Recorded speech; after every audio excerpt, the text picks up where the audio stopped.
Katika kilele cha shamra ya kutimiza miaka 62 ya mapinduzi matukufu ya Zanzibar, mwakilishi wa jimbo la Kojani Mheshimiwa Shame Ali amesema msingi mkubwa wa sera za Chama cha Mapinduzi ni kuendelea kutimiza ahadi zake za kuleta maendeleo ya kiuchumi kwa wananchi. Matamshi hayo yametamkwa mara baada ya kukabidhi mipira ya usambazaji wa maji safi na salama pamoja na matenki mawili yenye ujazo wa lita 5,000 kwa wakazi wa vijiji vya Kiuyu, Kigorofani na Kibomani pamoja na Kigongoni huko Shehia ya Chwale wilaya Wete Pemba, ambapo jumla ya shilingi milioni 3,600,000 zimetumika kwa ajili ya ununuzi wa vifaa hivyo.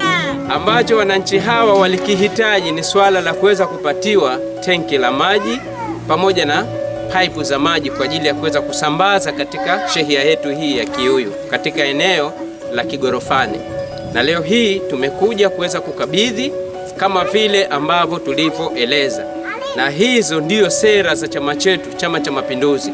Kwa sisi sera zetu tukiahidi tunatekeleza. Nadhani ni muda mfupi, lakini leo hii kama tunavyoona tumeweza kuja kukabidhi. Na hii ni miongoni mwa utekelezaji wa ilani ya chama chetu cha Mapinduzi. Na hapo ndipo utakapoona kwa kuna tofauti kati ya chama chetu cha Mapinduzi na vile vyama vingine. Na jambo hili ambalo tulilofanya siku ya leo atatumia wale wenye chama na hata ambaye hawana chama.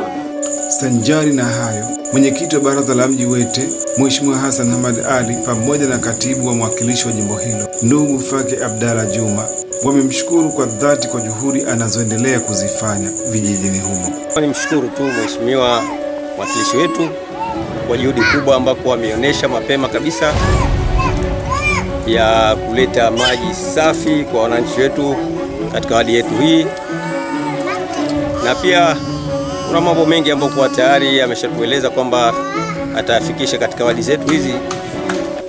Sisi tuseme tunamshukuru sana tu na muomba tuwe na mashirikiano ya dhati kabisa ili tuweze kuwaboreshea wananchi wetu katika mazingira yao kila yale mahitaji ya muhimu na lazima ya kijamii yanayohitajika. Mlikuwa na kilio cha siku nyingi, lakini kwa upendo wake mheshimiwa, baada tu ya kuingia madarakani alisema ili zoezi atalifanyia kazi, na ni kweli leo rasmi hata miezi 6 haijafika anaweza kuwakabidhi kile kilio chetu. Kwa hiyo jambo hili linatakiwa litunzwe kwa sababu ni jambo la jamii. Wala hili jambo si la mtu binafsi, ni la jamii wote. Tumepewa kwa ajili ya kufanyaje? Kufaidika. Ukiweka kando mbali na hayo, nao kwa baadhi ya wakazi wa vijiji hivyo wakitoa maoni kwa upande wao wamesema, kwa kweli tunashukuru sana kwa mwakilishi wetu, ahadi yetu tuliokubaliana katika kampeni kwa leo ametimiza. Kwa hivyo wanakijiji wa Kibomani, shehia Mchanga Mdogo, jimbo la Kojani, tunatoa shukrani zetu za dhati kwa ujio wa mwakilishi wetu katika kijiji hichi na kuweza kutukabidhisha hili tenki ambalo kwa alitoa ahadi yake katika kipindi cha kampeni. Kwa hayo machache naomba tushukuru, tuendelee kumshukuru, na pale ambapo kuwa tuna changamoto na tutaziwasilisha. Nikiripoti langu jina ni mimi Mohamed Othman na hii ni Rada Online TV.